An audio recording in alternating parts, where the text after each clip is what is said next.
Selamat datang di channel Hidup dengan Internet.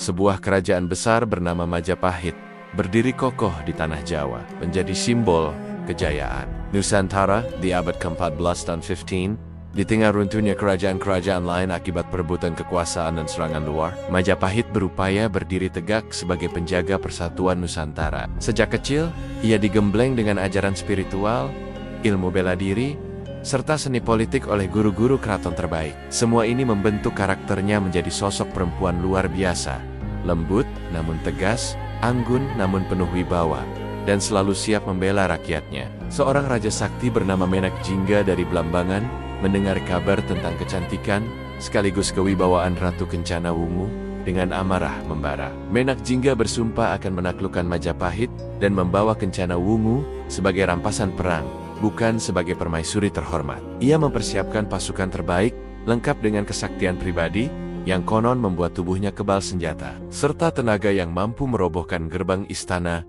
hanya dengan sekali pukulan. Sosok Menak Jingga menjadi momok menakutkan bagi rakyat Majapahit, karena tak ada seorang pun satria di sana yang berani menantangnya secara langsung. Damarwulan memiliki paras rupawan, sikap sopan santun, dan keyakinan spiritual yang kuat. Banyak orang menyepelekan sosoknya karena penampilannya yang bersahaja. Tetapi Kencana Wungu mampu menembus tabir itu dan melihat aura luar biasa dalam diri Damarwulan. Ia pun mengangkat Damarwulan menjadi kesatria utama, memberi restu, senjata, serta misi mulia, mengalahkan Menak Jingga demi menyelamatkan Majapahit.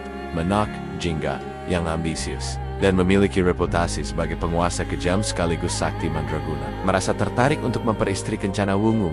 Ia mengirim utusan resmi untuk melamar, berharap bisa menggabungkan kekuasaan Blambangan dan Majapahit di bawah satu keluarga kerajaan. Namun, seperti pada pangeran lain sebelumnya, Kencana Wungu tetap menolak. Ia teguh pada sumpahnya untuk tidak menikah sebelum Majapahit benar-benar bangkit. Konon, tatapan matanya mampu membuat orang yang berniat jahat gentar seketika, karena merasakan aura ketulusan sekaligus kekuatan di balik sorot matanya. Ia juga dikenal pandai meredam konflik internal, menenangkan para bangsawan yang sering berselisih, serta menjadi penengah di antara para panglima perang. Menak Jingga membakar lumbung-lumbung pangan, menawan rakyat, merampas hewan ternak, serta memaksa penduduk tunduk padanya. Dengan ketegasan khas seorang pemimpin sejati, ia memimpin para penasihat dan panglima untuk menyusun strategi bertahan. Ia memerintahkan agar rakyat dievakuasi ke wilayah yang lebih aman, benteng diperbaiki, dan prajurit dilatih kembali dalam waktu singkat. Namun ia juga sadar,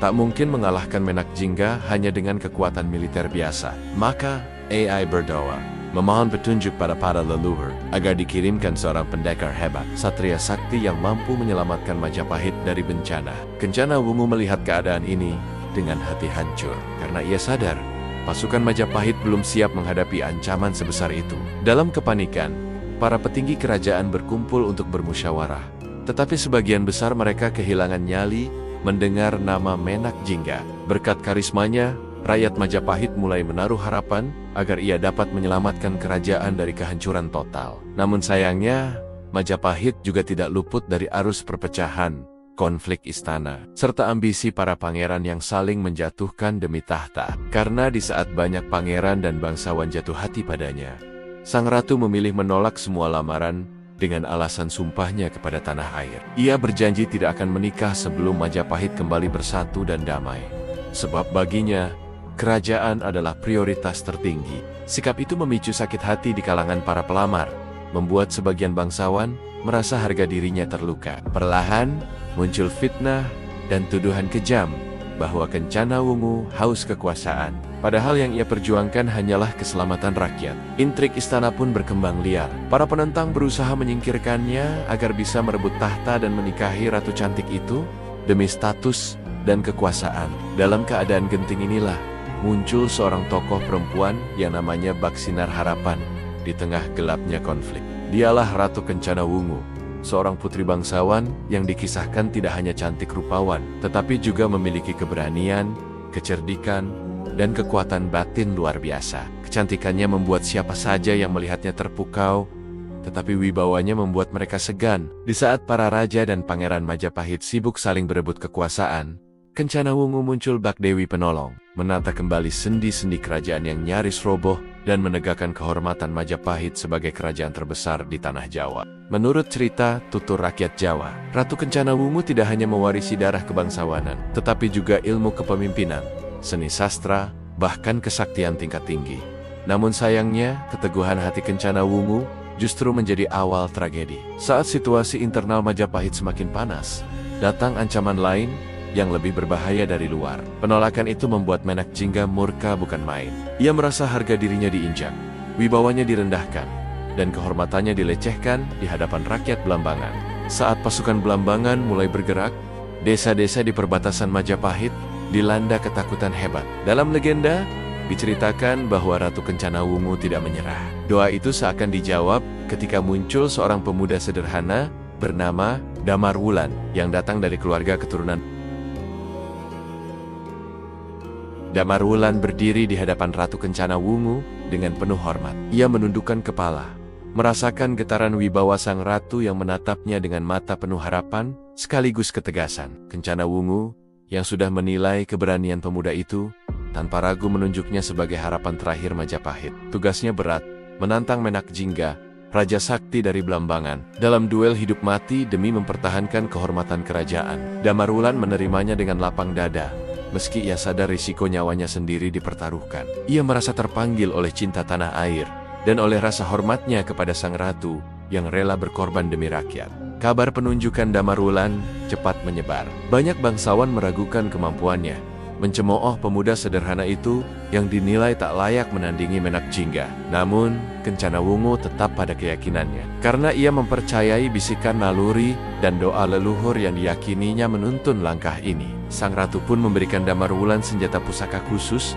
warisan keraton Majapahit, disertai restu doa perlindungan. Dengan hati yang teguh, Damar Wulan bersiap menuju pertempuran.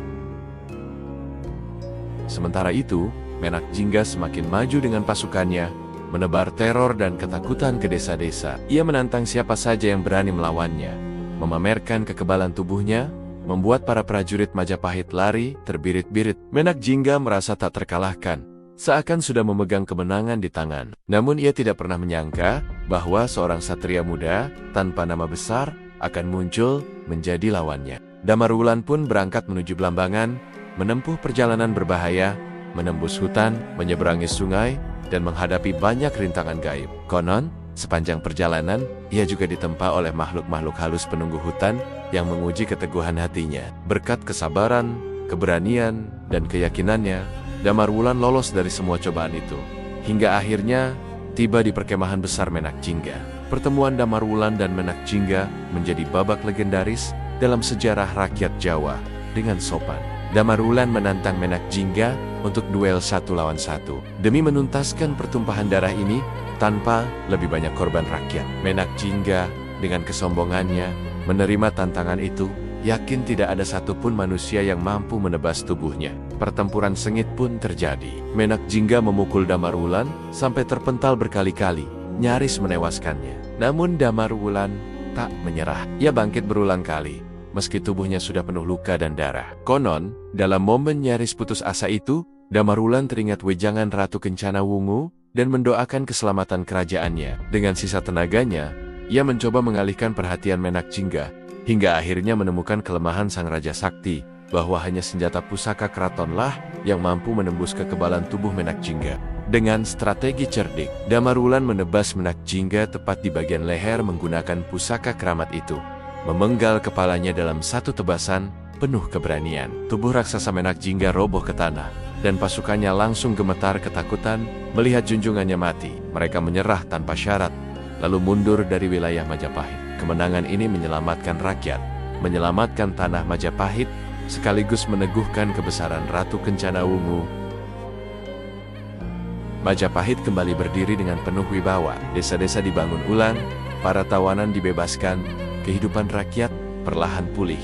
Ratu Kencana Wungu menyambut Damar Wulan dengan penuh rasa terima kasih, memberinya hadiah, gelar kehormatan, dan penghargaan tertinggi di istana. Rakyat bersorak, memuja Damar Wulan sebagai pahlawan sejati, dan mendorong sang ratu untuk menikah dengannya agar stabilitas kerajaan makin kokoh. Namun disinilah lagi-lagi tragedi menanti. Kencana Wungu tetap setia pada sumpahnya, menolak lamaran siapapun, termasuk Damarwulan sendiri. Ia merasa tugasnya sebagai ratu belum usai, dan ia tak ingin terikat pada cinta pribadi saat masih banyak penderitaan rakyat yang harus diurus. Penolakan ini memukul hati Damarwulan yang sudah menaruh rasa kagum, bahkan cinta pada sang ratu. Dengan berat hati, Damarwulan mundur dari istana dan memilih hidup sebagai satria kelana, menyingkir jauh dari keramaian demi mengobati luka hatinya.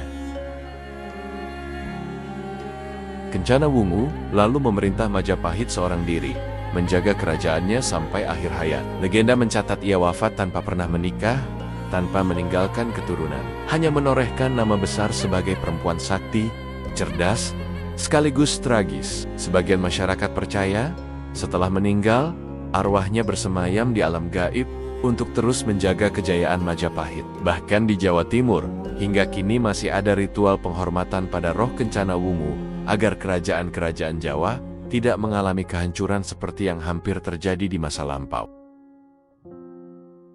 Pesan kuat bagi masyarakat Jawa, khususnya perempuan, ia bukan sekadar tokoh dongeng, tetapi cerminan keteguhan hati, keberanian, dan pengorbanan demi sebuah negara. Banyak orang menilai, kisah Kencana Wungu adalah simbol perjuangan perempuan menghadapi ketidakadilan, penindasan, dan juga godaan kekuasaan. Di balik kecantikannya, ia menyimpan kekuatan jiwa yang luar biasa, sesuatu yang membuat rakyat menaruh rasa hormat mendalam padanya hingga kini. Di sisi lain, tragedi hidupnya juga menimbulkan perdebatan.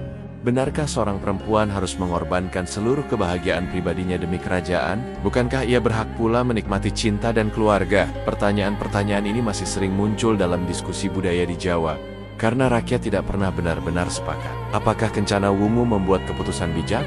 Atau justru terlalu keras?